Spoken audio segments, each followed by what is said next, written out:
from Nigerian Prison Service to Nigerian Correctional Service? What exactly? The President sent it to that bill on the 31st of July 2019, precisely 2019.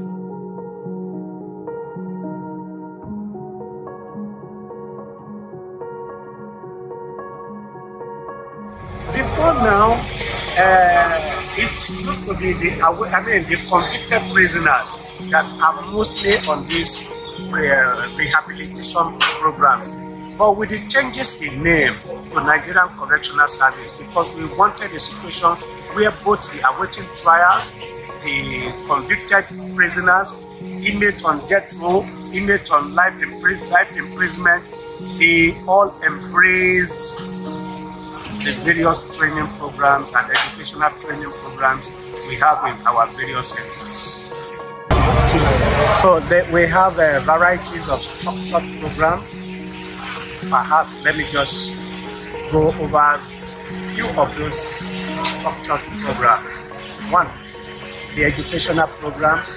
In practically all our centers, all our custodian centers, the Nigerian Correctional Service has actually done a partnership with the National University that we are running a full-time program from 100 level even to PhD level in practically all our correctional centers.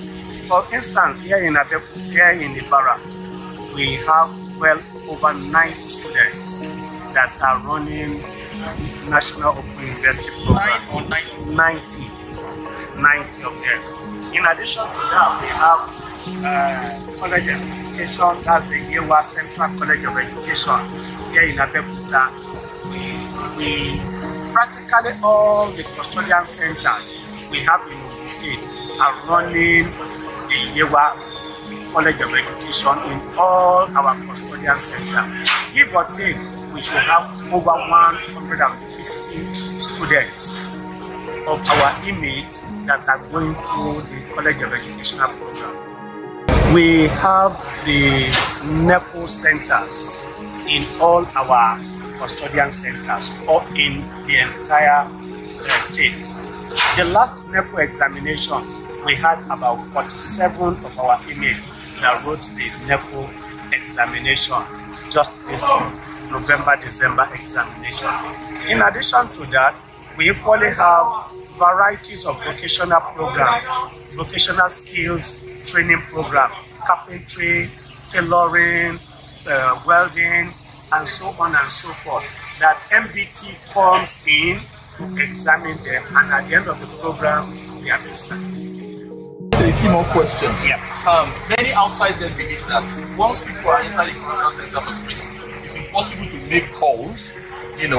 Some say that it's those that are connected, that have money, that can do that stumps to make calls with the outside world. What exactly happens to be? And secondly, in the case of pregnant women, how does the correctional center handle this as well? It's a very wrong notion. In all of the prisons all over the world, including the Nigerian Correctional Service, all over the world. I have been to US for training and I saw what they do over there as well. Now, in our own correctional centers, we have a call center. The welfare unit engages the inmate in a call center. All of the inmates are allowed to make calls. Their calls are going to be censored and screened. We determine who they want to put their calls to, their lawyers, their relatives, and all others that will really come to their aid. And the call will have to be made in the presence of a trained officer. And that is why I said it was a wrong notion. Are you with me? Now to the other question, pregnant women. We have here in Ibarra, we have qualified nurses, we have a qualified doctor. Even though we don't have a big hospital, is just a clinic. But most times when we have pregnant women in our custody, the doctor refers them to government hospital that they go for their antenatal care and they bring them back. The day of delivery, we take them in and we assign staff to ensure that they are being safe while the delivery is being done.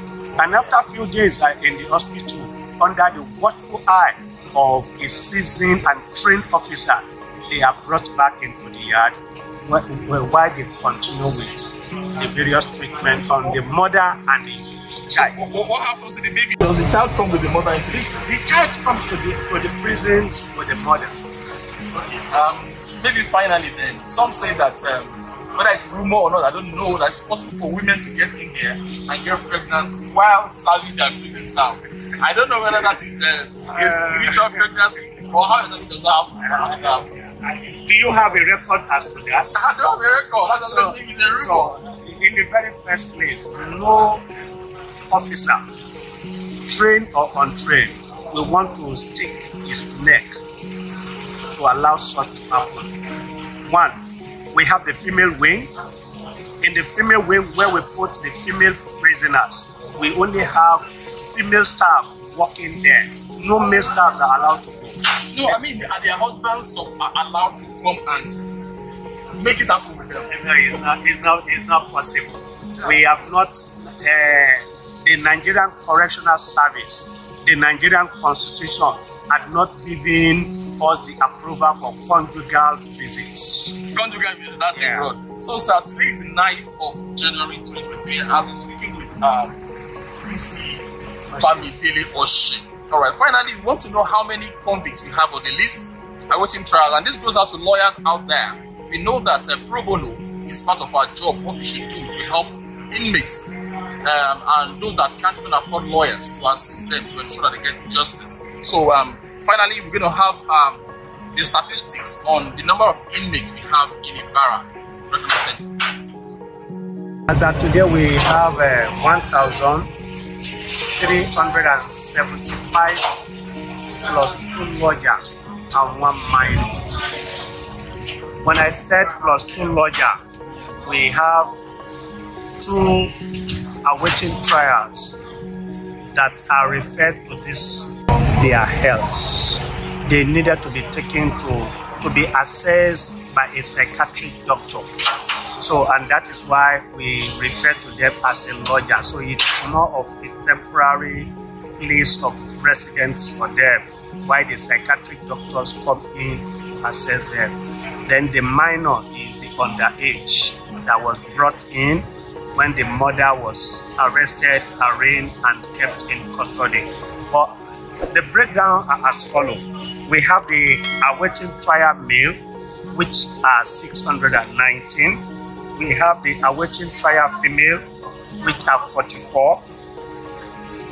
Then we have the inmate on death row, over 400. Male.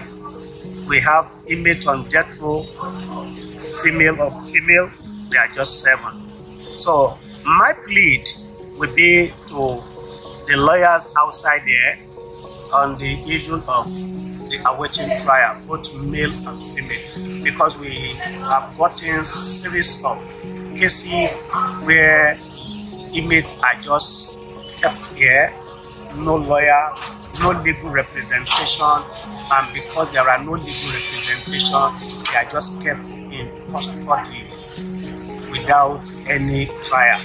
I remember presenting series of cases to the chief judge, cases of stealing and breach of peace, not going to court for almost a year because there are no lawyers. So I will appeal to lawyers out there on pro bono to come to the rescue of some of these inmates so that the various custodial centers can be congested. Thank you very much. Thank you so much. Thank you so much.